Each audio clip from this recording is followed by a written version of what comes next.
Hi hello नमस्कार मो channel को आपण मानक स्वागत। आज आम मूला को नहीं गोटे नुआ रेसिपी बनैबा मूला कोफ्ता करी। आ ए रेसिपीटी बहुत सहज बहुत कम समय हो खूब कम सामग्री नहीं आम या बनै पारिबा। आकु आपण भात रुटी पराठा सबुथिरे खाई पारिबे बहुत टेस्टी।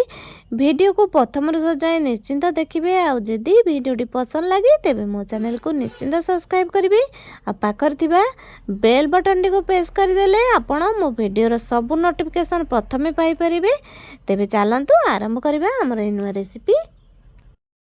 मूला कोफ्ता करी बनवा मुझे 3टा मूला नहीं जाइए। मूला को भल भाव धोई सफा करे प्रथमे तापरे मुझे तार चोपा को ये छड़े नहीं ताको आम ये भाव में ग्रेटर साइज रे कोरी नबा। ग्रेटर रे आपण जो छोट साइज रे जो पटे होल थाए से पटे करिवे बड़ साइज रे करिवेनी। एई भली भाव में ताको कोरी नेबे। मूलारू बहुत पानी बाहर थाए आपण जानिथिबे तेणु प्रथमे आम मूला को कोरी नबा तापरे आम तार पानी को भल भाव चिपुड़ी नबा। एभली भाव में देखंतु मूला को मु सब कोरी नेली तापरे मु ताको एभली भाव में चिपुड़ी नउची। भल भाव में चिपुड़ी नेबे। मूला खाइबा को किछि लोक आदौ पसंद करते नहीं तेबे सेई लोक मानक पई ए स्पेशल रेसिपीटी जो माने आदौ मूला खाइबा को पसंद करते नहीं तांको आपण एभली उपाय बनेकी दियंतु मूला कोफ्ता करी देखिबे से माने समस्ते पसंद करिवे।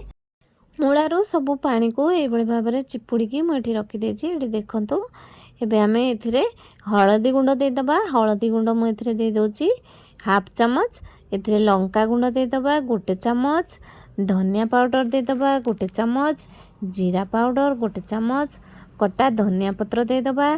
तापरे आम एथिरे बेसन दबा। बेसन मुझे 3 ରୁ 4 चमच नहीं।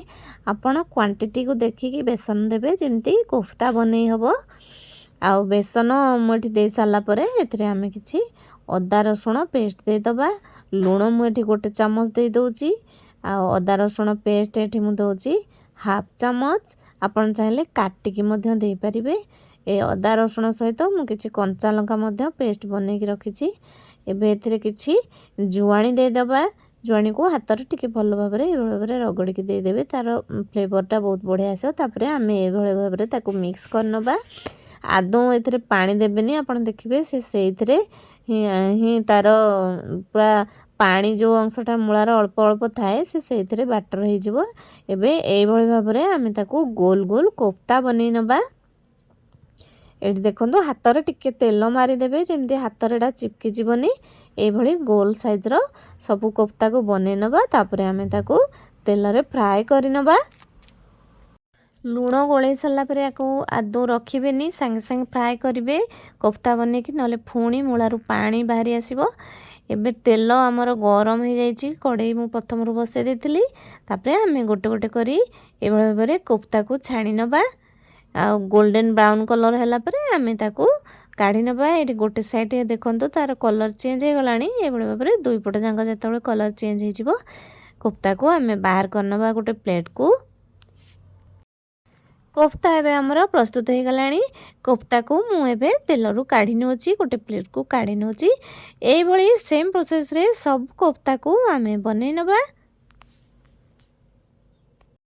सब कोफ्ता को मेठी बनै की रखी देची गोटे प्लेट रे। एबे चलंतु कड़े बसेबा। कड़े रे तेल दे दबा आमे 2 चमच। मुठी 1 चमच जीरा दे दउची।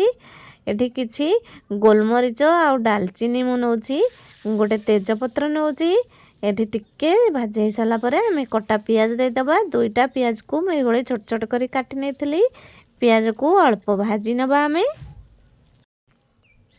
आम अल्प हिंगु दबा। हिंगु देले तार फ्लेवर बहुत बढ़िया आसीबो।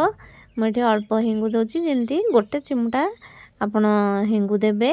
पियाज को आम टिके भाजी सारा पर आम एथिरे मसला सब पकेबा। पियाज को आम बेसी गोल्डन कलर करवानी अल्प भाजवा। तापरे ये देदबा हलदी गुंड 1/4 चमच। लंका गुंड 1 चमच देदबा। धनिया पाउडर जीरा पाउडर देदबा। आउ अदा रसुण पेस्ट देदबा ये 1 चमच। सबू मसला को टिके भल भाव में आम कषि नबा। ये भाव में देखंतु ताको मिक्स कर नबा। मसला अल्प कषे सारा पर आम एथिरे देदबा टमाटो प्यूरी। मु 2टा टमाटो को प्यूरी बनै कि रखी।